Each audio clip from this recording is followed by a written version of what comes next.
수십억 빚을 갚고 이 오뚜기 같은 사연을 자신의 인생 스토리로 만든 분들이 있습니다. 대표적인 윤정수, 이상민 씨 이야기를 저희가 전해드릴 건데요. 신용등급 5년 만에 회복이 됐다고 하던데요. 윤정수 씨 말이죠. 먼저 관련 영상을 보시도록 하겠습니다.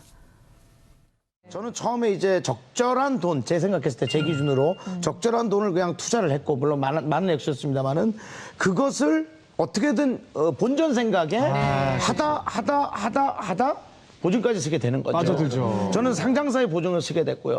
저는 그 안에서 사실은 복지재단 같은 걸 하나 만들기로 약속을 받았었어요. 그럼 내가 방송에서 늘 얘기했던 것을 이제 내가 현실화할 수 있겠구나. 이 회사가 좀 커지면 나는 한 파트를 받아서 불안한 사람들 도울 수 있고 나는 거기서 그냥 잘난 척하고. 그런데 회사가 망하니까 뭐 제 꿈은 점점 나락으로 떨어져 가는 거죠.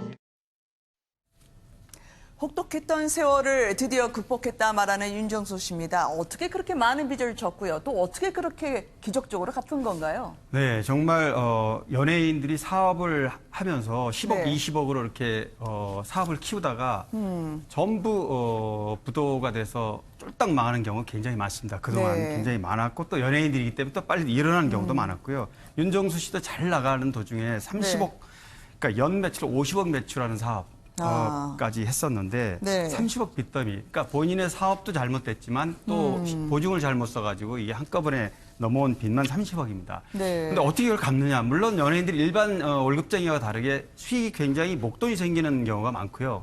활동만 열심히 하면. 네. 또 하나는 30억의 빚을 졌더라도 성실하게 갚을 의사와 또 일정 수익을 내서 이거를 내겠다는 거를 법원에다 얘기하면 네. 법원에 상당 부분 탕감해 줍니다. 그래서 많게는 정말 90%까지 탕감해 주기 때문에 네. 윤정수 씨 몇 프로 탕감받고 나머지를 변제했는지 모르지만 30억 빚이라도 예를 들면은 뭐 60%를 탕감받았다면 40%, 예를 들면 네. 10억만 갚으면 되거든요. 근데 연예인이기 때문에 목돈이 생겼고 월급쟁이와 다르게 훨씬 빠르게 5년 만에 탈출할 수 있었던 겁니다. 네, 이제는 신용카드를 만들 수 있다고 너무나 좋아하는 윤정수 씨던데요. 아픈 어머니 보시면서 악착같이 밤무대 뛰면서 갚았다고 들었습니다. 이 전성기 찍고 온 내리막길이라 더 힘들 수밖에 없었다 얘기하던데요. 그런데 사실은 이제 그 돈을 갚기 위해서 굉장히 바쁜 나날을 보내야 되고 그 와중에 네. 어머니가 아프기 때문에 아픈 어머니도 챙겨야 되는데 어머니가 돌아가시고 그러면 사실은 이제 굉장히 바쁜 나날 금전적인 경제적인 문제 그리고 어머님이 돌아가시면 뭔가 그 믿고 의지하던 지지자가 사라지고 이런 것 때문에 굉장히 좀 더 나락에 빠질 수도 있었는데 윤정수 씨는 네. 오히려 그렇다고 해도 그 정신적으로는 힘들지 않았다. 경제적으로 힘들었지만 얘기를 하고 그런 긍정적인 자세가 어려움을 극복하는데 큰 도움이 된 것 같고 오히려 주변에서 네. 너무 힘들겠다고 그 힘들었던 시절 얘기를 하면서 눈물을 보이는 분들도 있는데 본인은 속으로 나는 뭐 그렇게 힘들지 않았는데 내가 그렇게밖에 안 보이나 이런 생각을 했다라고 하는데 그런 굳은 의지가 있었기 때문에 이런 어려움을 잘 극복할 수 있었던 원동력이 되지 않았나 싶기도 합니다. 네, 이번에 역전의 명수라는 별칭이 붙지 않았겠습니까? 산전수전 다 겪은 게 나의 매력이라고 얘기를 하시던데요. 재도전 홍보대사도 됐고 말이죠. 윤정수 씨가요. 네, 그렇습니다. 저렇게 오뚜기처럼 일어나는 경우는 굉장히 네. 많은 연예인들한테 귀감이 되는 건데요. 사실 윤정수 씨처럼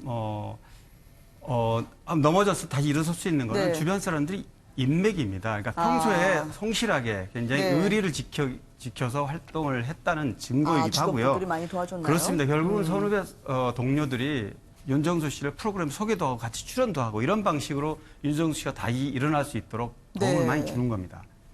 그런가 하면 또 79억 원의 빚을 떠안은 분입니다. 모르시는 분이 없죠. 이상민 씨는 고군분투 이야기가 전해지던데요. 한때는 막 엄청난 약봉주의 저희가 보기도 했었거든요.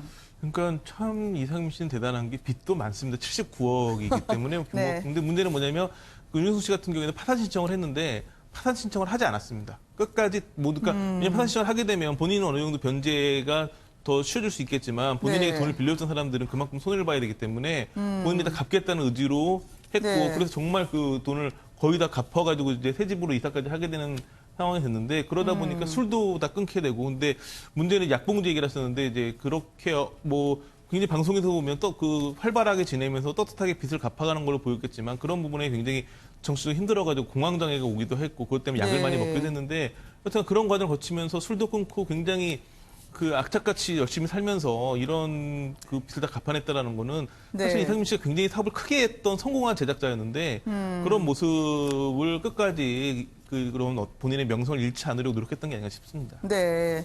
이상민 씨가요, 워낙 인생의 오점을 남기기 싫어서 힘든 상황에서 버텼다고 하는데, 빚을 갚다가 생긴 노하우, 일명 궁셔리 아이템이라는 게 있지 않겠습니까? 네, 부장님? 맞습니다. 이상민 씨의 어떤 상징적으로 인식이 될 정도인데요. 네. 이상민 씨가 그 많은 빚을 받으면, 이상민 씨는 받으면 그 방송 출연료라든가 어떤 이벤트에 출연한 대가를 받으면 네. 바로 채권자의 통장으로 들어갑니다. 아. 그리고 이상민 씨 최소 생활비 뭐 대략 800에서 900 정도 된다는 건데요. 본인은 워낙 수익이 많으니까 그 정도는 거꾸로 되돌려받아서 이렇게 지금까지 지내왔고요. 네. 지금 뭐 거의 다 빚을 갚은 상황인데 본인한테 쓰는 돈은 굉장히 인색하게 살았습니다. 그러니까요. 그동안. 그래서 정말 싼 거 인터넷에서 찾아서 정말 한 90% 전 정도 세계 쇼핑몰을 뒤져서. 맞습니다. 그렇게 네. 살았고요. 뭐 한동안에 오징어 머리 입만 찾아서 남들이 먹지 않는 거를 찾아서 정말 맛있다 이렇게 해서 또 한동안 동인할 정도로 그런 네. 적도 있습니다. 참 억척 같은 이 두 분을 봅니다.